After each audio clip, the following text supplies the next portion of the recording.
नमस्कार सभी को। हम लोगों का जो टॉपिक चल रहा था वो हिमालय का चल रहा था। उसमें हम लोगों ने समझा था trans Himalaya, great Himalaya, middle Himalaya और शिवालिक हिमालय के बारे में। ये उसके मतलब जनरल फैक्ट समझे थे। उसके बाद से एक वीडियो में हमने बता दिया था आपको ट्रांस हिमालय कि ट्रांस हिमालय कहाँ से कहाँ तक फैला हुआ है और उस पर कौन कौन से श्रेणियां हैं और उस पर पीक कौन से हैं। यानी ट्रांस हिमालय का पूरा हमने कंप्लीट बता दिया है। अगर वीडियो आप लोग नहीं देखे हैं तो जा करके वो वीडियो देख लीजिएगा। ट्रांस हिमालय का जितने क्वेश्चन पूछे जाते हैं पेपर में वो हमने सारे उसमें कंप्लीट कर दिया है। देखिए वैसे अगर पढ़ाने के लिए पढ़ाया जाए तो ट्रांस हिमालय का ही लगभग 6 से 7 क्लास आएंगे, लेकिन कोई मतलब है नहीं। हमको तो पीएचडी करना है, सिर्फ पेपर निकालना है। तो हम बेहतर यही होगा कि हम लोग वही पढ़ा जाए जो आपके पेपर में पूछा जाए, ठीक है। तो उसी को हम लोग आगे बढ़ाते हुए आज हम लोग समझेंगे ग्रेट हिमालय। अब देखिए जो हिमालय का है, हिमालय से पहले बना था ट्रांस हिमालय, उसको हमने बताया था। अब जो हिमालय है, हिमालय भी 3 पार्ट में डिवाइड किया गया है, ये भी हमने बता दिया है। ग्रेट हिमालय, मिडिल हिमालय और शिवालिक हिमालय। तो इसी में से हम लोग समझेंगे ग्रेट हिमालय, क्योंकि एग्जाम के व्यू से ग्रेट हिमालय सबसे इंपॉर्टेंट है। लगभग सारे क्वेश्चन ग्रेट हिमालय से ही आते हैं, क्योंकि यहाँ पे सबसे ज्यादा पर्वत जो भी पीक है, श्रेणियां हैं, इसी में आते हैं ग्रेट हिमालय में। इसीलिए इसको बड़ा हिमालय ही बोला जाता है। अब देखिए हमने कुछ फिगर बना रखा है। फिगर के ऊपर कुछ देखिए हमने ये पर्वत ही बना रखा है, एक रेंज बना रखा है। ये सब देख रहे होंगे, दिख रहा होगा। ये आप समझ सकते हैं। ये है आपका कौन सा, ये है आपका जम्मू कश्मीर, जम्मू कश्मीर, हिमाचल प्रदेश, उत्तराखंड। उसके बाद से ये आ जाता है आपका नेपाल का पार्ट, ठीक है। नेपाल, सिक्किम, भूटान होते हुए ये अरुणाचल प्रदेश से म्यांमार तक चल जाता है। खैर हमको म्यांमार तक तो पढ़ना है नहीं, हमको अरुणाचल प्रदेश से उसके बाद से जम्मू कश्मीर के बीच का ही पढ़ना है, ठीक है। अब देखें सबसे पहले यहाँ पे ग्रेट हिमालय हमने यहाँ पे लिख रखा है। ग्रेट हिमालय को ये 3 नामों से जाना जाता है, ये भी आप ध्यान रखेंगे क्योंकि अलग अलग नाम से पूछता रहता है, तो आपको कंफ्यूजन नहीं होना, ठीक है। देखिए इसको हिमाद्री के नाम से भी जाना जाता है, हिमाद्री। अब हिमाद्री क्यों कहा जाता है? क्योंकि हिम मतलब होता है बर्फ, ग्रेट हिमालय बर्फ से लगभग ढका हुआ है, इसीलिए इसको हिमाद्री हिमालय भी कहा जाता है। इसको बृहद हिमालय भी कहा जाता है। अब बृहद हिमालय क्यों कहा जाता है? क्योंकि ये जम्मू कश्मीर से लेकर के अरुणाचल प्रदेश तक फैला हुआ है, इसीलिए इसको बृहद हिमालय या ग्रेट हिमालय भी कहा जाता है। और देखिए इसको लास्ट में आंतरिक हिमालय भी कहा जाता है। अब आंतरिक हिमालय क्यों कहा जाता है? सबसे ऊपर में आ जाता है आपका ग्रेट हिमालय, उसके बाद से आ जाता है आपका मिडिल हिमालय, उसके बाद से यानी सबसे लास्ट में आ जाता है आपका कौन सा, शिवालिक हिमालय। तो ग्रेट हिमालय जो है ये सबसे अंदर पाया जाता है, इसीलिए इसको आंतरिक हिमालय भी कहा जाता है, ठीक है। अब एक पॉइंट तीनों ध्यान रखेंगे, हिमाद्री हिमालय, बृहद हिमालय, आंतरिक हिमालय, ये तीनों ग्रेट हिमालय को कहा जाता है। ग्रेट हिमालय ये बर्फ से ढका हुआ है, ठीक। यहां तक तो आपको समझ में आ गया होगा कि बर्फ से ढका हुआ है ग्रेट हिमालय। अब अगला पॉइंट देखिए, अगला पॉइंट में क्या है कि इसकी लंबाई जो है ये 2500 किलोमीटर की है। जम्मू कश्मीर से लेकर के अरुणाचल प्रदेश तक टोटल लगभग 2500 किलोमीटर की लगभग ग्रेट हिमालय फैला हुआ है।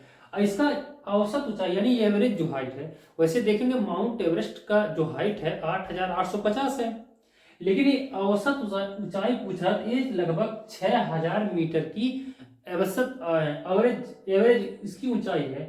तो ग्रेट हिमालय एवरेज में देखेंगे तो सबसे ऊंचे पर्वत शिखर यानी यहीं पे है ग्रेट हिमालय में, ठीक है। 6000 इसकी औसत ऊंचाई है, ठीक। अब अगला पॉइंट देखिए, अगला पॉइंट में क्या लिखा है कि भारत का मुख्य नदियों का स्रोत भी है, मुख्य नदियों का स्रोत भी है। अब देखिए यही आपका हिमालय है, तो हिमालय से कई सारे नदियां जो बड़े बड़े नदियां हैं निकलती हैं वो इंडिया में इंटर करती हैं। तो एक है गंगा नदी निकल जाती है, तो देखेंगे यहाँ पे हम लिख दे रहे हैं यहाँ पे गंगा नदी भी निकलती है कहां से, ये हिमालय से ही निकलती है, ठीक है। गंगा नदी हो गया, यमुना नदी हो गया, ये भी हिमालय से ही निकलती है।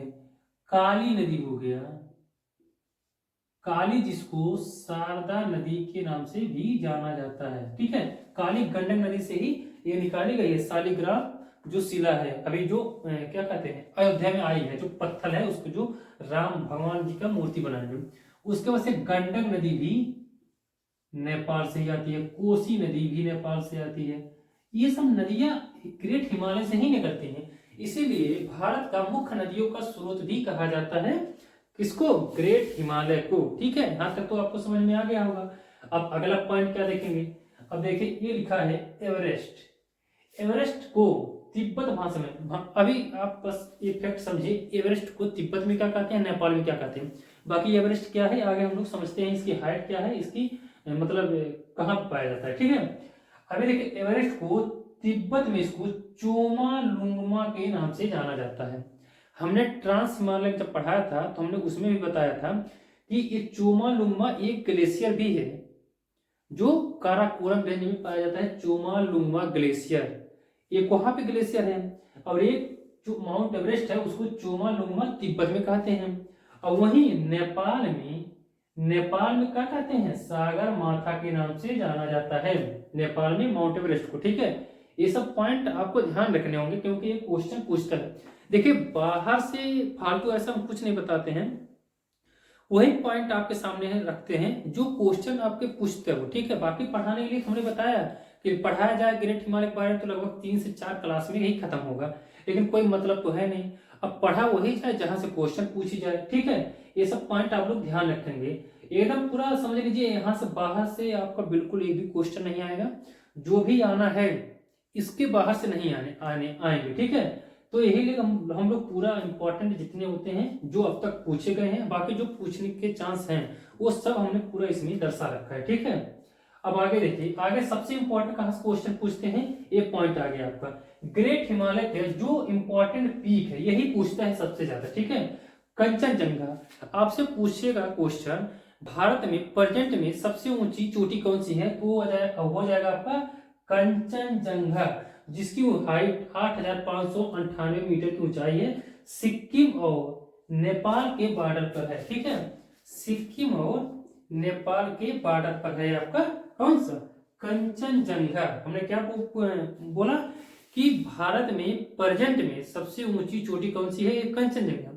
लेकिन अगर आपसे ऐसे पूछ सकता है कि भारत की सबसे ऊंची चोटी कौन सी है, तो हमने जब ट्रांस हिमालय बताया था तो उसमें बताया था केटू नाम है, जिसको गार्डविन ऑस्ट्रेलिया भी कहते हैं, वो पीओके में है, जिसको पाकिस्तान ने अधिकार कर रखा है पीओके में। ठीक है, केटू गार्डविन। अब ध्यान रखेंगे, अब ये तो आ जाता है आपका सिक्किम नेपाल के बॉर्डर पे है। अब अगला आता है आपका नेपाल में। नेपाल में काफी हाइट, मतलब हाइटी ऊंचाई पे है, यहाँ पे बहुत ऊंचे ऊंचे पर्वत यहाँ पे है। तो सबसे पहले आप देखिए, पूरब से पश्चिम की दिशा हम लोग आते हैं, ये दिशा भी आपको ध्यान रखना है। ठीक है, तो सबसे पहले अगर नेपाल में जैसे ही इंटर करेंगे पूरब की तरफ से, तो आपको सबसे पहले कौन सा पर्वत पड़ेगा? मकालू। ध्यान रखना होगा आपको। ये है आपका मकालू, जिसकी हाइट कितनी है? जिसकी हाइट है 8,082 मीटर की ऊंचाई है। ठीक है, अब दूसरा पूरब से देखेंगे तो आएगा आपका माउंट एवरेस्ट। माउंट एवरेस्ट, इसकी ऊंचाई है 8,850 मीटर की। देखिए, पहले 48 था, 50 था, ये दोनों आपको ऑप्शन में मिलेगा, 8,850, 8,848। तो आपको कौन सा सही होगा? 8,850, क्योंकि हर साल कहीं ना कहीं थोड़ा बहुत जो माउंट एवरेस्ट की ऊंचाई बढ़ रही है। ये क्यों बढ़ रही है? क्योंकि यूरेशियन प्लेट उसके बाद से इंडो ऑस्ट्रेलियन प्लेट आपस में टकरा रहे हैं, तो हिमालय धीरे धीरे इसकी ऊंचाई बढ़ रही है। ठीक है, अब देखिए, जो तीसरे नंबर पे आता है आपका कौन सा आता है? मनसालू पर्वत। ठीक, मनसालू पर्वत। उसके बाद से चौथे नंबर पे आएगा आपका अन्नपूर्णा पर्वत। कहां पे लिखे? यहां पे लिख देते हैं अन्नपूर्णा पर्वत। ठीक है, चौथे नंबर पे आएगा आपका धौलागिरी। बस इतने आपके ध्यान रखने होंगे, मकालू, माउंट एवरेस्ट, मनसालू, अन्नपूर्णा, धौलागिरी। यानी ये 5 जो पीक है, ये काफी इंपॉर्टेंट है, क्वेश्चन पूछता है। और इसका हाइट कभी कभार पूछ लेता है मकालू का खैर सबसे ज्यादा तो पूछता है माउंट एवरेस्ट का, मकालू का कभी कभार पूछता है, तो ये आपको ध्यान रखने होंगे।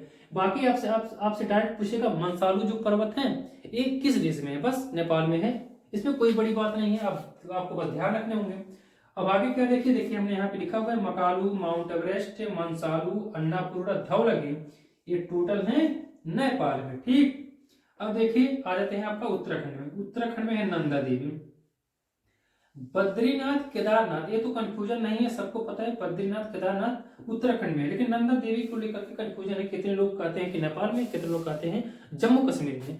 लेकिन ये पॉइंट आपको ध्यान रखने होंगे, नंदा देवी, ठीक है, नंदा देवी दर्शन करने लोग जाते हैं, ये है कहाँ पे, उत्तराखंड में। अब देखिए एक है नंगा पर्वत, ये काफी फेमस है और काफी ऊंचाई पे है नंगा पर्वत, ठीक है, ये है आपका जम्मू कश्मीर में नंगा पर्वत। ठीक, इतना तो हो गए पर्वत। अब देखिए सबसे, अगर पूछेगा भारत का सबसे पूर्वी पर्वत कौन सा है, तो आपका आ जाएगा नामचा बरवा, यहाँ पे है नामचा बरवा पर्वत। ठीक है, क्या क्वेश्चन पूछेगा आपसे कि भारत का सबसे पूर्वी पर्वत कौन सा है, लास्ट में है नामचा बरवा पर्वत। ये क्वेश्चन आपको और ध्यान रखने हैं। क्वेश्चन क्या पूछता है, जो ब्रह्मपुत्र नदी है किस पर्वत को काटते हुए ये भारत में इंटर करती है, तो कौन सा हो जाएगा, ये हो जाएगा आपका नामचा पर्वत को ही काटते हुए ये भारत में इंटर करती है ब्रह्मपुत्र नदी। बस इतने पॉइंट आपको ध्यान रखने हैं ग्रेट हिमालय से, बाकी आप ऐसा कुछ है नहीं इसमें, यही जो पीक इसके हैं यही आपको ध्यान रखने होंगे। ठीक है, कंचनजंगा को ध्यान रखेंगे, 8,598 मीटर की इसकी ऊंचाई है। आज के लिए बस इतना ही, अगले वीडियो में हम लोग समझेंगे मिडिल हिमालय के बारे में। ठीक है, वो भी छोटा सा पार्ट है, हम लोग समझ लेंगे। जैसे ही हिमालय खत्म हो जाएगा, इसमें जितने भी क्वेश्चन आपके पूछे गए हैं अब तक और जितने क्वेश्चन आने वाले हैं, सारे क्वेश्चन इसमें बड़े ही आसानी से हल हो जाएंगे, कोई दिक्कत नहीं होने वाली है। अगले वीडियो मिलते हैं, आज के लिए धन्यवाद।